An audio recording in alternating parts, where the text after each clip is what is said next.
تو کیلگری کے مومنین کے لیے ایک بہت بڑی سعادت ہے کہ ہمارے درمیان الحمدللہ سید علی مرتضی صاحب تشریف رکھتے ہیں۔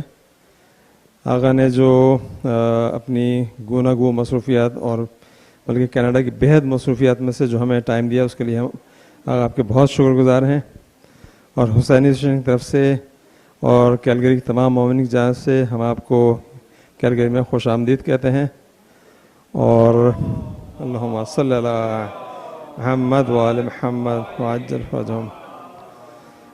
آپ کی جو شخصیت ہے وہ کیلگری کے مومنین کے لیے نئی نہیں ہے، اور یہ بہت شوق ہو جی کیلگری کی چونکہ ذکر ویسے میں کہا تھا، ظاہر بات ہے دنیا بھر مشہور ہے، لیکن کیلگری جیسے ریموٹ ایریا میں بھی آپ کے معتقد اور آپ کے شائقین اور آپ کے محبان جو ہیں موجود ہیں، اور جو کہ آپ کی تقریر سے مسلسل مستفیض ہوتے رہتے ہیں آپ کی ویب سائٹ کے ذریعے اور جو بھی ان کے پاس پہنچتی ہیں، اور الحمدللہ آج ہمارے درمیان ہیں آپ، اور بنفس نفیس انشاءاللہ تعالی اپنی تقریر سے ہم سب کو مستفیض کریں گے۔ امید ہے کہ آپ کا یہ مختصر سا کیلگری کا دورہ ایک شاید آپ کی یادداشت کا اچھی یادداشتوں کا حصہ بنے گا انشاءاللہ، اور ہم امید کرتے ہیں کہ یہاں پر آپ آئندہ بھی ہمیں اس طرح کے موقع عطا فرمائیں گے تاکہ دنیا بھر کے دوسرے مومنین کی طرح سے ہم لوگ بھی آپ کی موجودگی اور آپ کے علم سے مستفیض ہو سکیں۔ ہم سب مل کے آپ کی صحت و سلامتی کے لیے، آپ کی توفیقات میں اضافے کے لیے، آپ کی صحت و سلامتی کے لیے دعا گو ہیں، اور اللہ تعالیٰ سے دعا کرتے ہیں کہ آپ کا سایہ ہم سب کے سروں پہ، دنیا کے جو مومنین سب کے سروں پہ قائم و دائم رکھے، اور آپ کو اس قوم کی خدمت کرنے کی زیادہ سے توفیق عطا فرمائے۔ آپ کے علم میں ماشاءاللہ سے کافی آپ کا علم ہے، اور اس میں ظاہر بات ہے اضافہ ہی ہونا چاہیے اور ہوتا رہے۔ ہم خدا سے دعا کرتے ہیں کہ اس میں مزید اضافہ بھی ہو، کیونکہ علم کی حدیں ظاہر بات ہے آسمان تک ہیں، اور اہل بیت کا جو علم تھا وہ تو خدا کے بعد جو تھا، تو لہٰذا ہم سب کا جو علم ہے محدود ہے۔ ہم دعا کرتے ہیں کہ آپ کی اپنے علم سے اس قوم کو مستفیض کرتے رہیں اور گائیڈ کرتے ہیں، تاکہ ہم سب لوگ اسی طرح سے اہل بیت کے چاہنے والے خدا کے ان کے ذریعے سے خدا کا قرب حاصل کر سکیں، اور آپ کی تعلیمات سے زیادہ سے مستفیض ہو کے اہل بیت کے صحیح معنوں میں محب بن سکیں۔ ان مختصر الفاظ کے ساتھ میں قبلہ کو دعوت دیتا ہوں کہ آپ تشریف لائیے ممبر پہ اور مومنین سے خطاب فرمائیے۔ بر محمد وآل محمد صلوات۔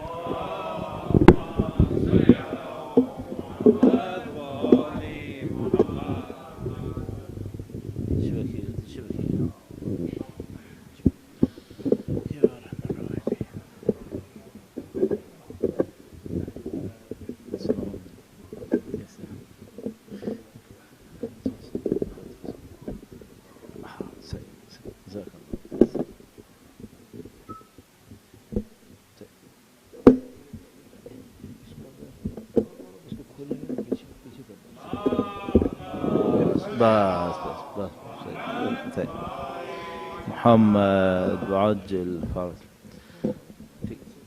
باردی کا درود بھیجیے گا محمد وآل محمد پہ، صلی علی محمد محمد وعجل، ایک بار پھر درود بھیجیے گا محمد وآل محمد پہ، محمد، بس یہ تار صحیح جائے گا، نو صحیح ٹھیک، محمد وآل۔ وقت کے امام کے حضور ادائے احترام کے لیے، ان کی ظہور کی تعجیل کی دعا کے لیے ایک بار پھر درود بھیجے گا محمد وآل محمد، صلی علی محمد وآل محمد وعجل فرجہ۔ اعوذ باللہ من الشیطان الرجیم، بسم اللہ الرحمن الرحیم، الحمد للہ رب العالمین، والصلاة والسلام علی سید الانبیاء والمرسلین، حبیب الہ العالمین ابی القاسم محمد صلی علی محمد وآل وعجل فرجہ وعلى آلہ الطیبین الطاہرین سیما بقیۃ اللہ فی الارضین قال اللہ تعالی فی کتابہ الکریم بسم اللہ الرحمن الرحیم ونريد أن نمن على الذين استضعفوا في الأرض ونجعلهم أئمة ونجعلهم الوارثين. ایک بار پھر درود بھیجے گا محمد و آل محمد صلی علی محمد و آل محمد وعجل فرجهم. سب سے پہلے پروردگار عالم کا انتہائی شکر بجا لائیں گے. خدا متعال کا جو لطف و کرم شامل حال ہوتا ہے تو انسان دین کے لیے سوچتا ہے، سمجھتا ہے. ٹھیک دین کے بارے میں غور و فکر کرتا ہے. خدا متعال نے آپ کو اور ہمیں یہ سعادت دی ہے کہ اپنے دین کے لیے موجود ہوں، سوچیں، سمجھیں، غور و فکر کریں، عمل کریں. اور قطعاً شیطان تو یہ نہیں چاہے گا کہ میں اور آپ دین کے اوپر سوچیں.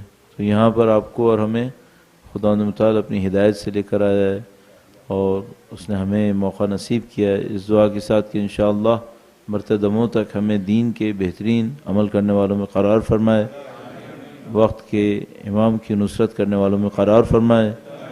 انشاءاللہ ان کی ظہور کا دن دیکھنا نصیب فرمائے، ان کی نصرت کی راہ میں شہادت نصیب فرمائے انشاءاللہ. بار دیگر امام کے حضور ادائے احترام کے لیے درود بھیجے گا محمد و آل محمد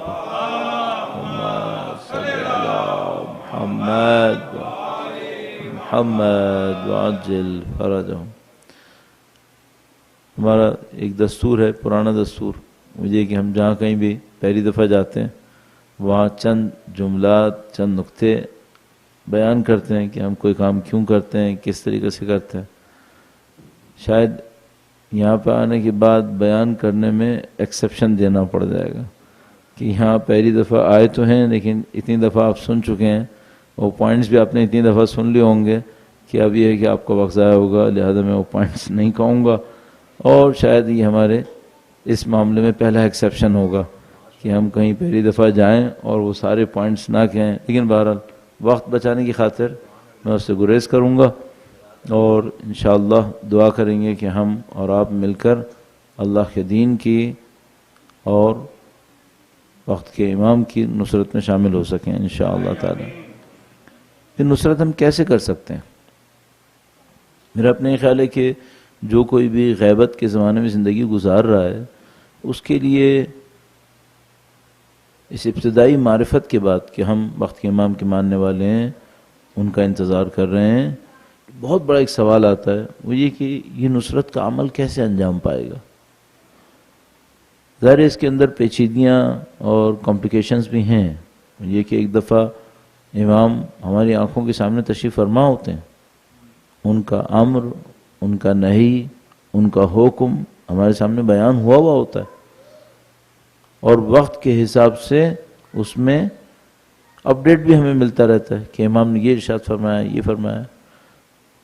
ایسا نہیں ہے کہ اس صورت میں کوئی نافرمانی کرنے والا نہیں ہوتا. بالآخر جو 250 سال اہل بیت تشریف فرما تھے، لوگوں کے سامنے موجود تھے، تب بھی لوگوں نے نافرمانیاں کی ہیں. لیکن ہمارا دل اس وقت کم سے کم ہم سے کہہ رہا ہوتا ہے کہ اگر آنکھوں کے سامنے ہوتے شاید ہم لوگوں کے لیے تابعداری دکھانا اور ان کی پیروی دکھانا شاید یوں ذہن کہتا ہے کہ آسان ہو جاتا. جبکہ میں عرض کر رہا ہوں پہلا ایسا دور گزر چکا ہے جس میں لوگوں کی آنکھوں کے سامنے تھے اور انہوں نے تابعداری نہیں دکھائی.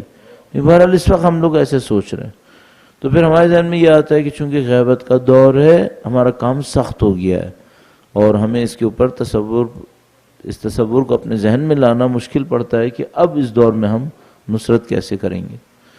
تو ہم اس سلسلے میں نصرت کے مختلف درجات کو بیان کر سکتے ہیں کہ بھئی یہ کریں گے تو نصرت ہوگی اور اگر یہ بھی کر لیں گے تو نصرت کا معیار جو ہے وہ بہتر ہو جائے گا. اور اگر کہیں یہ کام کر لیا تو 3-4 لیولز ہمیں سمجھ میں آتے ہیں اور ان 3-4 لیولز کو آپ کی خدمت میں عرض کرنے کی کوشش کرتے ہیں. درود بھیجے گا محمد و آل محمد پہ. صلی علی محمد و آل محمد وعجل فرج. اچھا، اس کو سمجھنا بہت مشکل کام بھی نہیں ہے. میرا اپنے خیال ہے کہ یہ نیچر کا حصہ ہے اس کو سمجھنا. وہ اس طریقے سے کہ ہم جانتے ہیں کہ ائمہ معصومین علیہم السلام نے منصب امامت کے بارے میں بہت نفیس ایک تعبیر استعمال فرمائی ہے. بولا 8ویں امام جن کی ولادت کے ایام بھی آپ نے منائے ہوں گے انشاءاللہ، اور اس کے اثرات بتانے برادر کے موجود ہیں. امام کے حضور ادائے احترام کے لیے ایک بار پھر درود بھیجے گا محمد و آل محمد.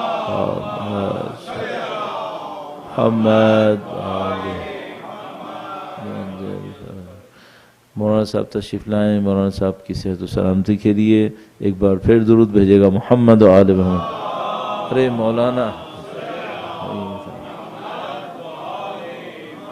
آ جائیے، مولانا آ جائیے، خوش ہوں گے لوگ. اللہ صلی علی محمد محمد وعجل. خدا حفظ فرمائے دونوں کو خیریت سے. ہمارے دونوں محترم علماء کرام کی صحت و سلامتی کے لیے، مزید توفیقات کے لیے، اور اس دعا کے ساتھ کہ انشاءاللہ خدا ہمیں اپنی نسلوں میں اہل بیت کے عالم دیکھنا نصیب فرمائے. درود بھیجے گا محمد و آل محمد. صلی علی محمد. میں نے عرض کیا کہ یہ کام بہت مشکل نہیں ہے، اس کو سمجھنا بہت آسان ہے ایک لحاظ سے. اور وہ اس طریقے سے ہے کہ معصومین علیہم السلام نے اپنی تعبیر میں امام کو تعبیر فرمایا مہربان باپ سے. الامام کالوالد الشفیق، امام مہربان باپ کی طرح ہوتا ہے. اور ظاہر ہے کہ شفیق کا لفظ لگا کر امام نے فرمایا کہ یہ مثال دی ہمارے سامنے کہ ہر باپ کی طرح نہیں جس کا تعلق بعض اوقات صرف حاکم کی طرح ہوتا ہے، بلکہ ایک شفیق باپ کہ جو اپنے خاندان کے لیے سوچ رہا ہے، سمجھ رہا ہے، اس کی قیادت کرتا ہے، اس کی فلاح و بہبود کے اوپر اپنی زندگی کو خرچ کر دیتا ہے.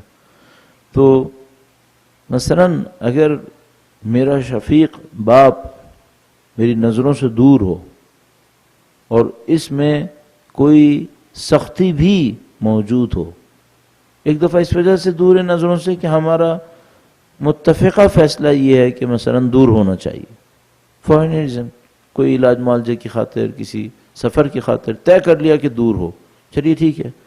اس پہ تو دل مطمئن کرنا آسان ہے. مثلا اولاد کسی تعلیم کی خاطر یا جیسے کہ آج کل کے زمانے میں ہوتا ہے روزگار کی خاطر ماں باپ سے دور ہے، چلیے کسی بھی وجہ سے صبر کر لیا.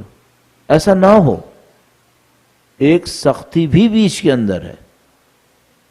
تو اگر ایسا ہو تو کیا دل نہیں چاہتا کہ باپ سے ملے؟ اگر اس قسم کا کوئی باپ ہو جو کسی ایسی سختی کی وجہ سے اپنی اولاد سے دور ہو، تو کس اولاد کو کہا جائے کہ اس نے اپنے باپ کا ساتھ دیا؟ کوئی مشکل کام نہیں ہے. بھئی دنیا کے اندر یہ سوچا جا سکتا ہے کہ جیسا کہ مثلا جنگوں میں ہوتا ہے، باپ اسیر ہو گیا. ہم نے ایران عراق کی جنگ میں دیکھا، باپ اسیر ہو گیا، قیدی بنا لیا گیا، عراق کے اندر قیدی رہے، 8 سال کے بعد واپس آئے، 10 سال کے بعد واپس آئے. تو یہ جو باپ ہے مثال کے طور پر قید میں ہے، اس کو پتہ ہے کہ میرے اتنے بچے فرض کر لیجئے ایران کے اندر ہیں، وہ خود عراق میں قید ہوا ہے، تو کیا اس کو نہیں پتا کہ میری اولاد کیا کر رہی ہے؟ اس بیچارے کو تو شاید نہ پتا ہو، قید خانے کے اندر ہے. لیکن اگر کوئی امام ہے تو اس سے تو کوئی چیز مخفی نہیں ہے. تو اب مثال کے طور پر اس مثال کے اندر کن بچوں کو کہا جائے کہ وہ بچے اپنے باپ کی نصرت کر رہے ہیں، اپنے باپ کا ساتھ دے رہے ہیں؟ تو میں چند صورتیں سوچ سکتا ہوں. مثال کے طور پر ہم ایک بچے کو سوچتے ہیں کہ جس کو اس ٹاپک میں ہی کوئی انٹرسٹ نہیں ہے کہ باپ ہے بھی یا نہیں ہے، کوئی انٹرسٹ نہیں ہے اس کو، اس میں کوئی انٹرسٹ نہیں ہے کہ میری ایک ماں بھی ہے. میرے بھائی بہن بھی ہیں. اچھا وہ خود کیا کر رہا ہے؟ دنیا کی کامیابیاں لے رہا ہے، اس دنیا کی کامیابی میں مشغول ہے، اپنے بیوی بچوں کے لیے گھر بار بنا رہا ہے، محنت کر رہا ہے، مزدوری کر رہا ہے، حلال کما رہا ہے، لیکن اپنے بیوی بچوں کے لیے کر رہا ہے. اس نے جناب علی ان کے لیے ساری پلاننگز کی بھی ہے کہ میں بوڑھا ہوں گا، میرے بچے جو ہیں وہ کہاں جائیں گے، ان کا گھر بار کا کیا ہوگا. Everything is clear, planned, سب کچھ صحیح ہے. تو کیا اس کو کہہ سکتے ہیں کہ اس نے اپنے باپ کا ساتھ دیا؟ تو ہم کہتے ہیں نہیں، اس کو نہیں کہہ سکتے. کیوں؟ کہ اس نے کوئی حرام کام کیا؟ نہیں، حرام کام نہیں کیا، حلال کیا ہے. محنت نہیں کی کیا؟ نہیں، محنت کی ہے. کیا اپنے بیوی بچوں کی پرواہ نہیں کر رہا؟ کر رہا. تو اس کو ناصر کیوں نہیں کہہ رہے؟ اپنے باپ کا ساتھ دینے والا کیوں نہیں کہہ رہے؟ بہت بڑا مسئلہ ہے.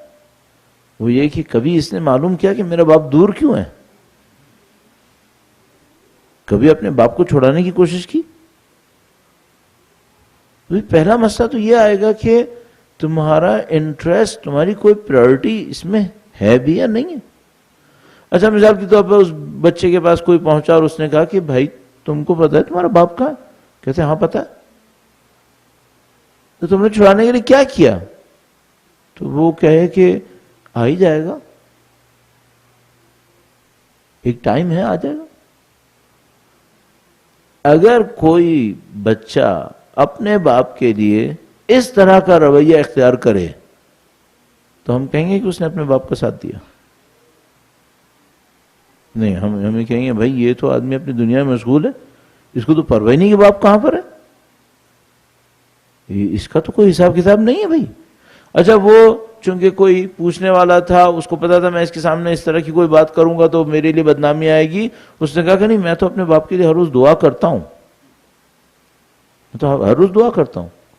تو سامنے والا اگر پلٹ کے پوچھے کہ ٹھیک ہے دعا تو کرتے ہو، یہ بتاؤ کیا کیا ہے، کس سے ملے ہو، کتنی دفعہ کوشش کی کہ اپنے باپ کو کسی طریقے کو استعمال کر کے وہاں سے نکال کے لاؤ،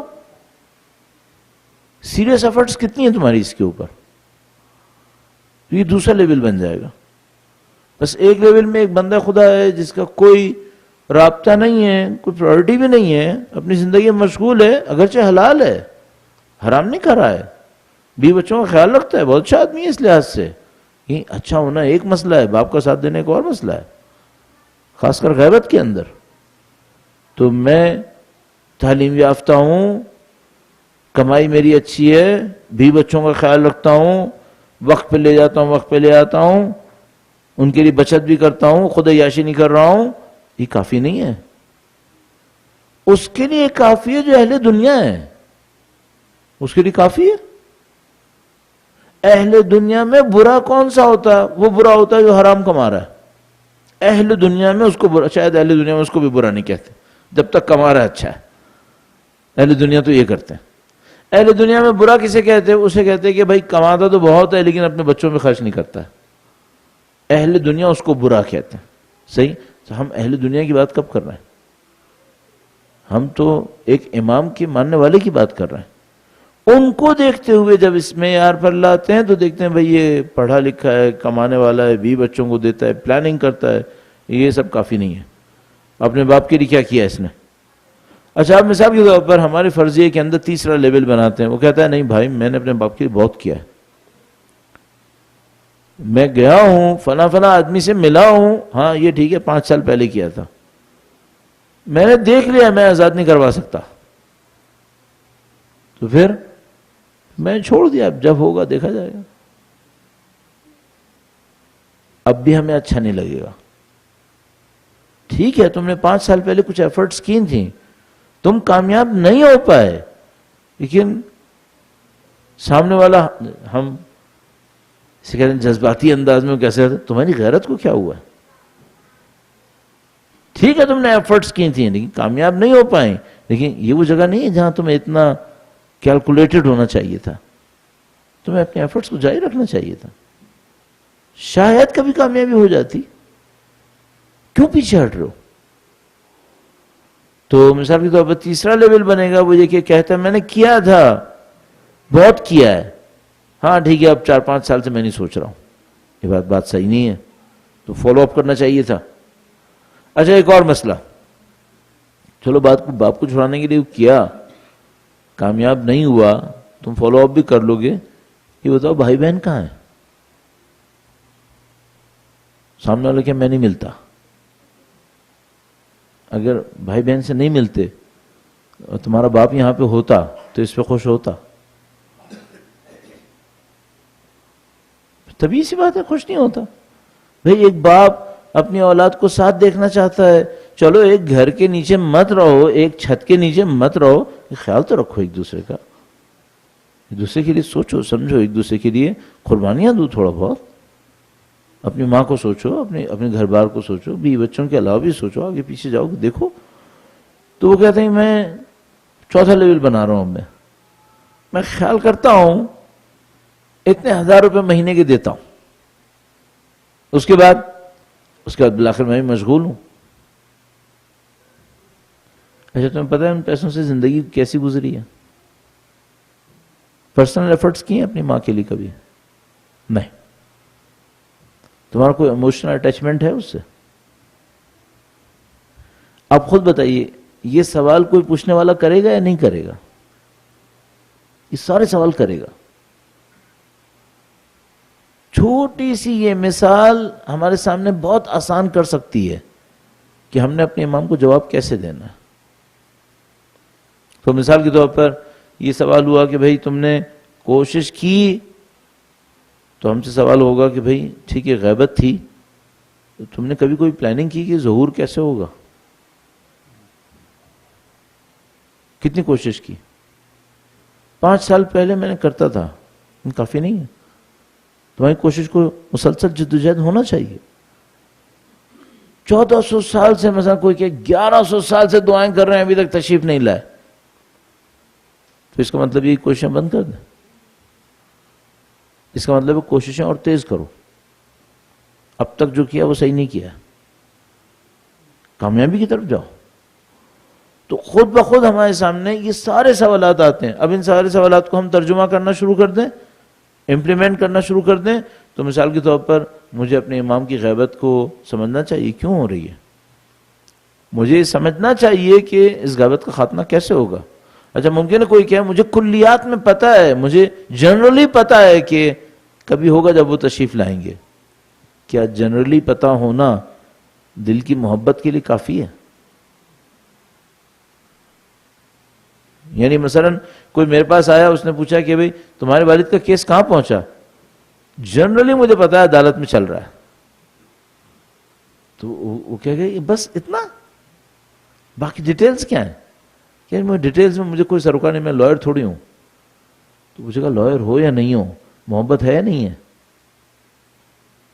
تم نے لائر سے جا کے معلوم کیوں نہیں کیا کہ ڈیٹیلز کیا ہیں؟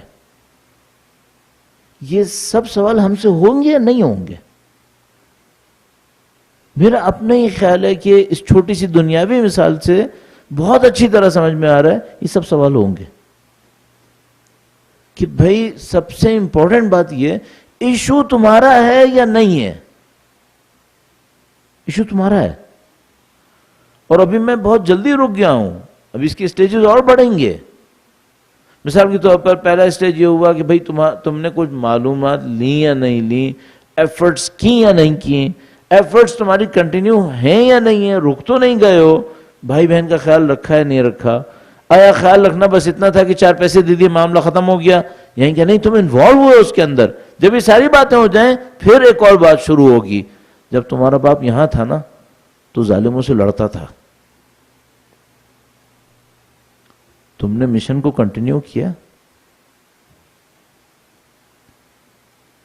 تم اگر صرف اس کا انتظار کر رہے ہو وہ آئے گا تو میں کروں گا، تو یہ مشن کون سنبھالے گا؟ ابھی میں بعض اوقات یہ سوچتا ہوں، الحمدللہ ہم میں سے کافی لوگ سادات ہیں، اور سادات ہونے پر جو ہمیں فخر ہے اور جو خدا متعال نے اس کو بیان کیا ہے وہ ہم سب کے سامنے ہے۔ مثال کے طور پر ابھی بیٹھے بیٹھے میں یہ سوچ رہا ہوں کہ اگر مجھے کوئی یہ یاد دلائے کہ تمہیں پتہ ہے تمہارے جد امجد کسی ظالم سے لڑتے ہوئے شہید ہوئے تھے،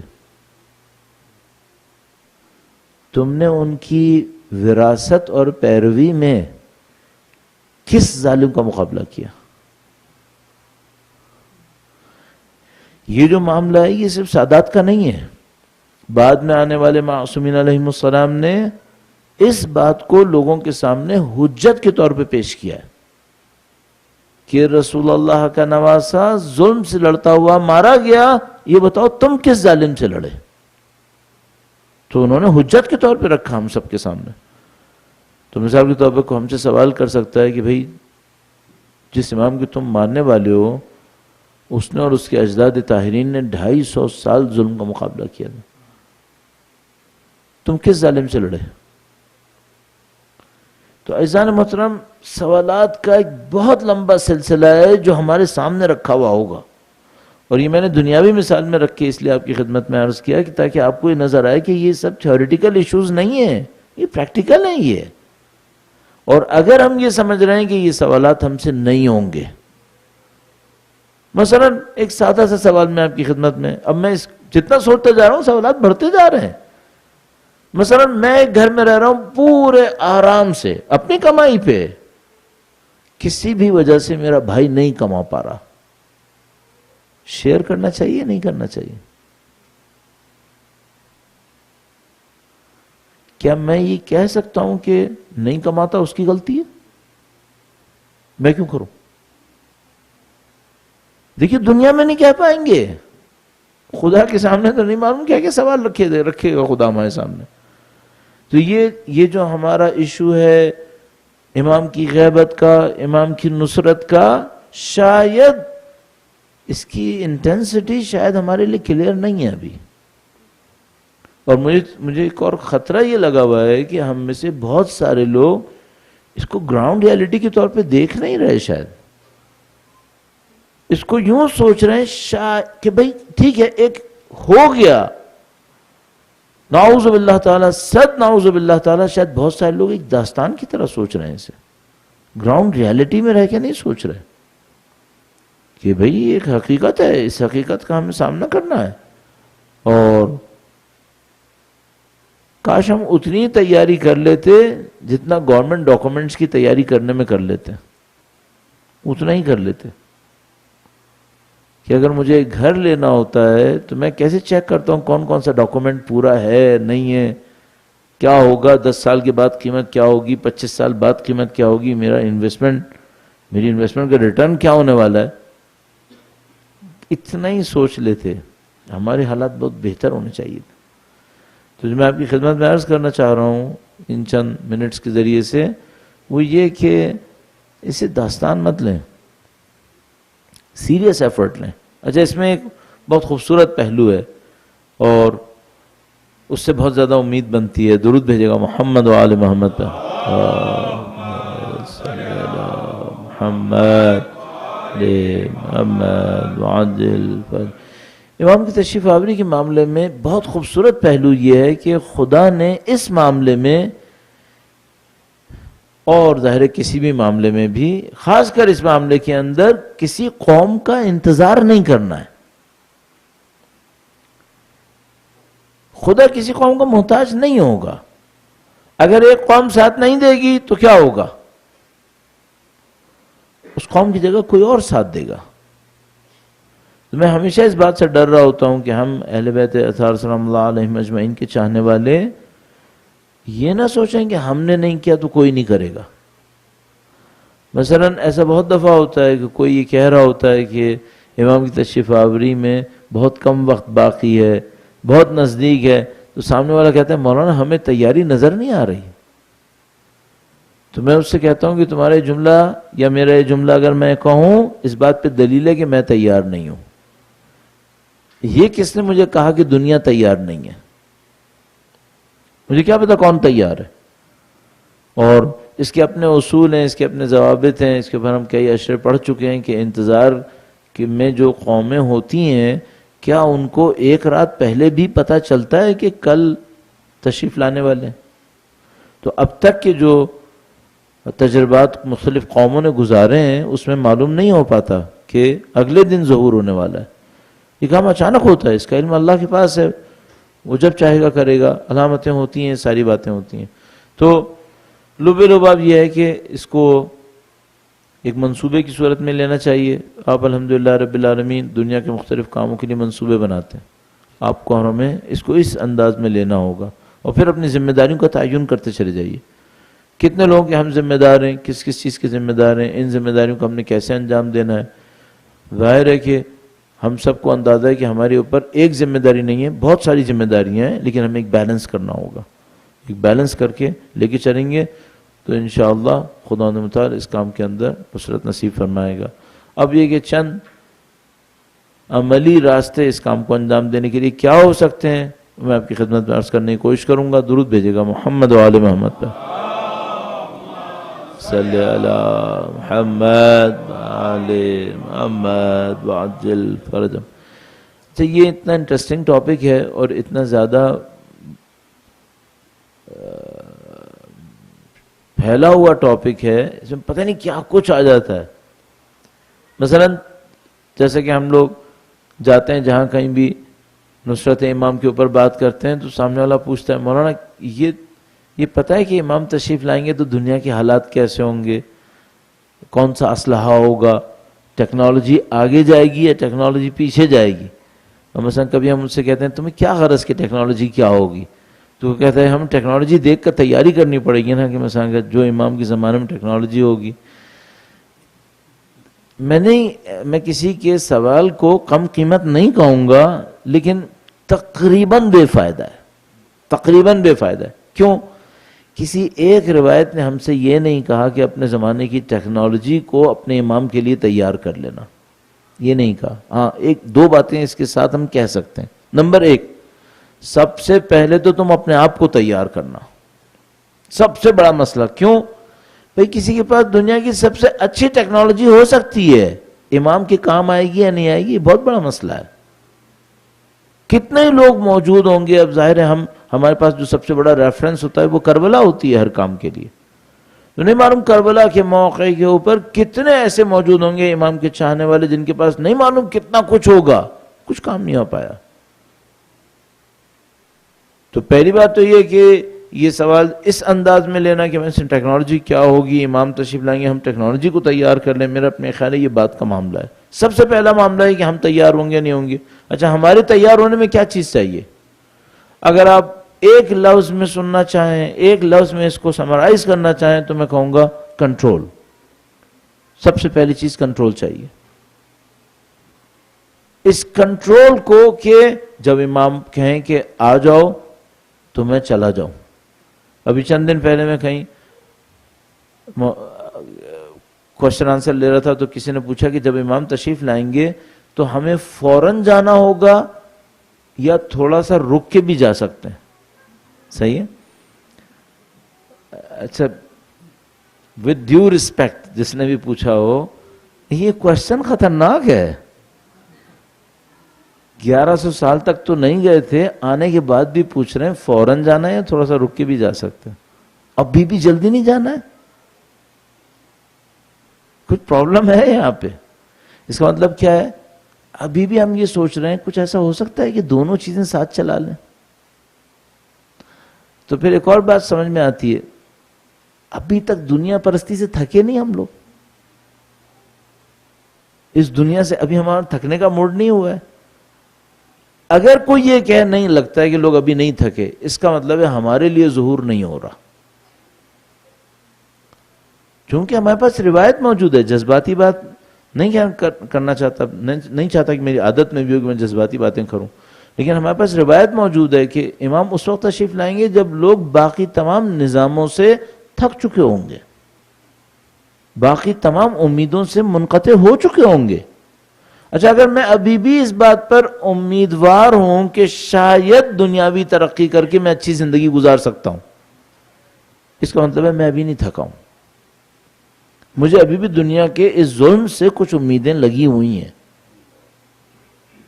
کاش ایسا ہوتا کہ میری عقل اتنی اچھی ہوتی کہ میں یہ جان لیتا کہ یہ جو ظلم کا نظام ہے شاید مٹھی بھر چند لوگوں کے کام آ رہا ہے, باقی کسی کے کام نہیں آ رہا. میں ایک دفعہ ٹرکی سے ناروے جا رہا تھا تو میرے برابر میں نارویجین بیٹھا تھا، تو میں نے اس کے ملک کی تعریف کی. میں کہا تمہارا ملک بہت اچھا ہے، 8 سال سے اسٹینڈرڈ آف لیونگ کے اندر ٹاپ کنٹری آ رہا ہے بی بی سی کی سروے میں. تو اس نے جیسے ہی سنا اس نے بہت اچھا جواب دیا. کہنے لگا کتنے لوگ ہیں ہم ناروے میں؟ 4.5 ملین. کتنے لوگ ہیں جو نظام ظلم سے مزے لے رہے ہیں؟ دنیا کی آبادی کا کتنا حصہ ہے؟ 5%، 10%. اور باقی لوگ کیا کر رہے ہیں؟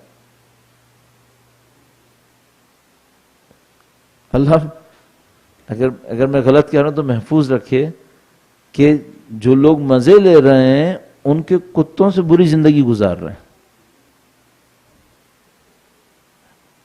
اس نظام پہ ہم خوش ہیں جن کے ہمارے مفادات پورے ہو رہے ہیں. یہ ظلم کا مقابلہ ہے. یہ کہاں کا مقابلہ ہے؟ یہ ہمراہی ہے. تو عزیزان محترم، مجھے ایک بات سمجھ میں آتی ہے، ہمیں اس نظام پہ خوش ہونا چاہیے جو کم سے کم انسانیت کی اکثریت کو کچھ دے دے. یہاں اکثریت کا تو کوشچن ہی نہیں ہے. یہاں تو خود سسٹم ایکسیپٹ کر رہا ہے کہ بھائی یہاں مٹھی بھر لوگ ہیں جو فائدہ اٹھا رہے ہیں، باقی سب پس رہے ہیں اس کے اندر. اور جو پس رہے ہیں ان کی تعداد بڑھتی چلی جا رہی ہے. حتیٰ 100 سال پہلے جو ہمارے درمیان ڈسپیرٹی تھی، اب اس سے بھی زیادہ بری حالت کے اندر ہم اس وقت موجود ہیں. اس کا مطلب یہ نظام نہیں چلے گا. یہ اچھا ایک اور مسئلہ بھی ہے، کبھی نہ کبھی وقت آئے گا جب یہ نظام ہماری گردن بھی کاٹے گا، ہمیں بھی اس حلقے سے باہر نکال دے گا جو مزے لینے والا حلقہ تھا. کیوں؟ یہ سرکل مسلسل اسکویز ہو رہا ہے، یہ سکڑتا جا رہا ہے. اس کا مطلب یہ کہ کوئی ٹائم آنے والا ہے اس نسل میں، اگلی نسل میں، جب یہ اپنے حلقے کو اور سخت کرے گا.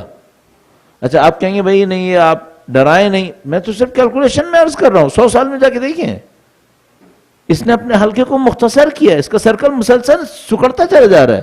اچھا ممکن ہے آپ مجھ سے کہیں گے نہیں ہم نے تو حلقہ پھیلتا ہی دیکھا ہے، وہاں سے لوگ یہاں مائگریٹ کر کے آ رہے ہیں، تو یہ حلقہ پھیل رہا ہے. جا کے ریالٹیز کو دیکھ لیں، اسٹیٹسٹکس کو دیکھ لیجئے، آیا پھیل رہا ہے یا نہیں؟ لوگوں کو ڈسپلیس کر کے تبدیل کرتا رہتا ہے. اپنے اندر کے بعض لوگوں کو باہر نکالتا ہے، باہر کے بعض لوگوں کو اندر لاتا ہے. اس کا کام یہ ہے، اور یہ اسی طرح چلا آ رہا ہے. بہرحال اس نظام میں کیا ہونا ہے، کس طرح سے ہونا ہے، یہ موضوع نہیں ہے. ہمارا اصلی موضوع اس وقت یہ ہے کہ بھائی ہماری ایک شرعی ذمہ داری ہے. ہم ایک امام کے معتقد ہیں، اس امام کے سے جو ہمارا رابطہ ہے اس کی وجہ سے ہم پر کچھ ذمہ داریاں آئی ہوئی ہیں. ان ذمہ داریوں کو اگر ہم نے انجام دے دیا ہم اس امام کے ناصر ہیں. نعوذ باللہ تعالیٰ صد نعوذ باللہ کسی بھی وجہ سے، کسی بھی عذر سے ہم نے ان ذمہ داریوں کو انجام نہیں دیا تو پھر ہمارا معاملہ سخت ہے. ان ذمہ داریوں کو لسٹ کرنے کے لیے ہم نے ایک مثال دی، اور اس مثال میں ایک باپ اور اس کی اولاد کا ایک فرضیہ بنایا، اور اس فرضیے کے اندر رکھتے ہوئے پوچھا کہ بھائی اس اولاد سے کیا سوال ہونے والے ہیں. ان سوالوں کو آپ کے سامنے بیان کیا اور آپ سے کہا کہ بھئی آپ کچھ نہ کیجئے، صرف اتنا کر لیجئے، ان ممکنہ امپاسبل کویسچنز کے لیے جواب تیار کر لیں. اور یہ آپ کی خدمت میں عرض کرنے کی کوشش کی جو ممکنہ سوالات ہیں، یہ سوالات نہ کہوں کہ یقینی ہیں، یعنی ایک دفعہ ہم کہتے ہیں پاسبل کویسچنز ہیں، ایک دفعہ ہم کہتے ہیں نہیں پاسبل کویسچنز نہیں ہیں، موسٹ پروبیبلی یہی ہونے ہیں. تو ہم اپنے آئیڈیالوجی کے اندر رہتے ہوئے کہہ سکتے ہیں کہ تقریباً 100% ہیں کہ یہ کویسچن ہونے ہیں. اس سے ہم نہیں بچ پائیں گے. اب صرف ہمیں یہ کرنا ہے ان کویسچنز کے ہمیں جوابات تیار کرنے اپنی لائف کے ذریعے سے. اور ایک بات میں بہت دفعہ عرض کرتا ہوں، اور یہ جو عرض کرتا ہوں اس لیے بھی کرتا ہوں کہ اپنے لیے بھی یاد رہے، آپ کے لیے بھی یاد آوری رہے گی، وہ یہ کہ جو بہترین جواب ہم نے خدا کو دینے ہیں وہ زبان سے نہیں دینے ہیں. یہ جو ہم کر رہے ہیں یہ ہمارا جواب ہے. ایسا نہیں ہوگا کہ مثال کے طور پر جیسے دنیا میں ہوتا ہے، مثلا میں پاکستان سے کینیڈا آ رہا تھا، پتہ نہیں میں کیا کچھ سوچ کے آیا، پھر اچانک میں بارڈر پہ پہنچا اور بارڈر پہ جو آفیسر بیٹھا تھا, اس نے مجھ سے ایک سوال کیا اور میں وہ سب بھول گیا جو میں سوچ کے آیا تھا, میں نے الٹا سیدھا ایک جواب دے دیا, اس پہ میرا فیصلہ ہو گیا. یا مثال کے طور پر میں تو ایسی الرٹ اپ آ گیا تھا, وہ وہاں پہ جو بندہ بیٹھا اس نے ایک سوال کیا, اچانک میرے دماغ میں ایک اچانک بہت اچھا جواب آ گیا, میں نے وہ جواب دے دیا, میرا معاملہ حل ہو گیا. کیا خدا کے نظام میں سوال جواب یہ ہے؟ پاسبل نہیں ہے, صحیح تو ظلم ہے. خدا عدل محض ہے. اس کا مطلب کیا ہے؟ یہ جو ہم زندگی گزار رہے ہیں یہ جواب ہے. وہ سوال جواب بعد میں نہیں ہوں گے, یہی ہے سوال جواب. اور یہ جو کچھ ہم کر رہے ہیں اس سے ہم اپنے جواب لکھ رہے ہیں اس وقت, یہی ہمارے جواب ہیں. اب کوئی اور سوال جواب علیحدہ سے نہیں لکھے جائیں گے. ابھی دیکھیے نا, اللہ آپ کو ہم سب کو مفید زندگی نصیب فرمائے انشاءاللہ. اگر میں آج رات مر جاؤں,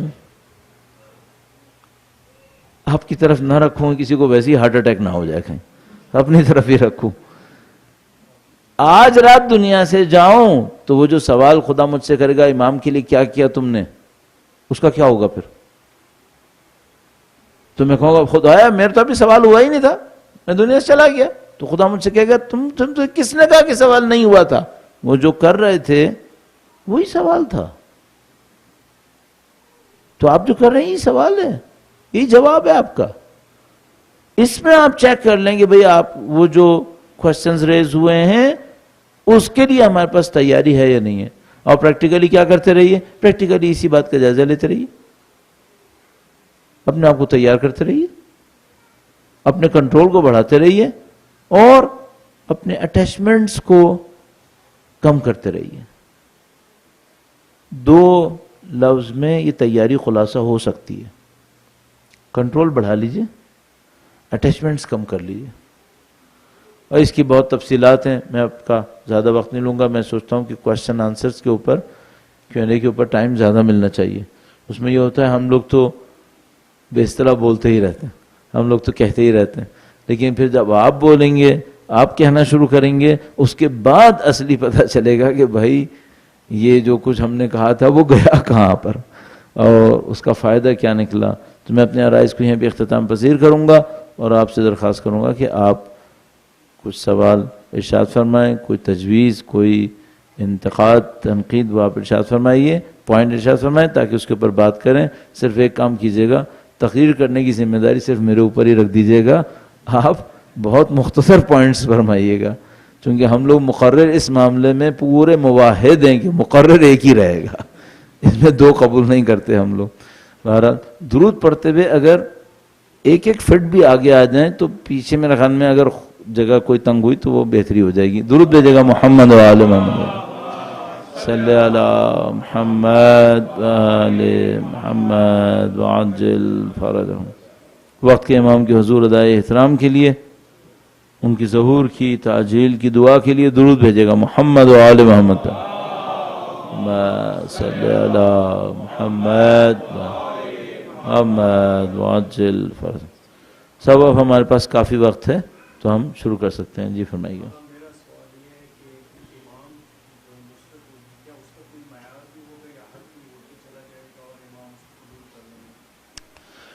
انہوں نے فرمایا کہ جو امام کی نصرت ہوگی کیا اس کا کوئی معیار ہوگا یا ہر کوئی اٹھ کے چلا جائے گا اور امام اس کی نصرت کو قبول کر لیں گے؟ ہمیں یوں احساس ہوتا ہے کہ جیسے انہوں نے فرمایا کہ ہر کوئی اٹھ کے چلا جائے گا, امام قبول کر لیں گے, ہر کوئی اٹھ کے جا ہی نہیں پائے گا. کیوں؟ دنیا میں تو یہی دیکھ رہے ہیں. مثال کے طور پر اگر کوئی رات کو بے فکری کے ساتھ گناہ کرتا رہتا ہے, صبح فجر پہ آنکھ کھلتی ہے؟ نہیں. اگر کوئی اپنی زندگی میں گناہ بڑھاتا رہتا ہے تو پھر عبادتوں کی, صحیح عبادتوں کی توفیق ملتی ہے؟ نہیں. اچھا یہ کیا تجربے سے نہیں گزری ہیں یہ سب چیزیں؟ 25 دفعہ گزری ہیں. کیا عرفا نے بیان نہیں کی ہیں؟ بہت دفعہ بیان کی ہیں. مثلا کسی نے آیت اللہ عظمیٰ بہجت سے پوچھا کہ میری فجر کی نماز قضا ہوتی ہے, میں کیا کروں؟ انہوں نے کہا ظہر, عصر, مغرب, عشاء صحیح وقت پہ پڑھو. چونکہ جب تم دن میں پڑھ سکتے ہو اس کے ساتھ تم گڑبڑ کرتے ہو، صبح کو خدا اٹھنے کی توفیق ہی نہیں دے گا۔ لیکن جو دن میں پڑھنے والی نمازیں ہیں اگر تم ان کو ڈھنگ سے پڑھ لو تو بھائی ایک سادہ سی بات ہے، یہ فرشتے خدا نے کس کام کے لیے رکھے ہیں؟ کیا ان کی اسائنمنٹ میں سے ایک یہ نہیں ہے کہ بندوں کو ہدایت میں مدد دیں؟ تو یہ ایک آدھ فرشتہ کو مجھے اٹھانے پہ مامور نہیں ہو سکتا؟ یہ اتنے ڈھیر سارے فرشتے بیٹھے ہیں جن کا حساب کتاب بھی نہیں، کتنے لاکھوں کروڑوں اربوں کتنے ہوں گے بھی اس نظام کے اندر، کیا مجھے اٹھانے والا ایک فرشتہ نہیں آ سکتا؟ شیخ عباس قمی کا مجھے یاد ہے، شاید انہوں نے تحریر کیا تھا کہ انہوں نے اپنے حالات میں لکھا، یا شیخ عباس قمی کا تھا کسی اور کا تھا، کہ انہوں نے کہا کہ بعض اوقات نماز شب کے لیے کوئی مجھے دھکا دے کے اٹھاتا تھا، اور بعض اوقات ایسا ہوتا تھا بہت محبت سے کہتا تھا کہ مثلا شیخ عباس اٹھو نماز پڑھ لو، تو کہنے گے میں غور کیا کہ کبھی بہت محبت سے اٹھاتا ہے اور کبھی ہماری عرف عام میں ٹھڈا مار کے اٹھاتا ہے، یہ کیوں ایسے کرتا ہے میرے ساتھ؟ تو کہنے گے میں نے احساس کیا کہ اگر میں کوئی مکروہ کرتا ہوں تو اس کا موڈ خراب ہو جاتا ہے، اگر میں کوئی مکروہ بھی کرتا ہوں نا دن میں اس کا مزاج خراب ہوتا ہے، صبح کو یہ ڈانٹتا ہے پھر یہ، اور اگر میں دن صحیح گزارتا ہوں تو صبح کو مجھے محبت دکھاتا ہے۔ صحیح ہے؟ ابھی میں ایک بات سوچتا ہوں، اگر ہمارے گناہ ہمیں فجر کی نماز سے بھی محروم کر سکتے ہیں، ہر کوئی منہ اٹھائے گا جا پائے گا؟ جا ہی نہیں پائے گا۔ کتنے لوگ کہتے ہیں ہم توبہ کریں گے، کر پاتے ہیں کیا؟ نہیں، بغیر توبہ کے مرتے ہیں۔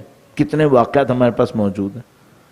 یہ جو توفیق کا نظام ہے، یہ توفیق بہت عجیب پراسرار لفظ ہے اس معاملہ میں، کہ اگر خدا نہ کرے نعوذ باللہ تعالیٰ کوئی آدمی اصولوں کے اوپر زندگی نہیں گزارے گا تو بھائی یہ پھر بہت مشکل ہے کہ وہ امام کی نصرت کے لیے پہنچ پائے گا۔ میں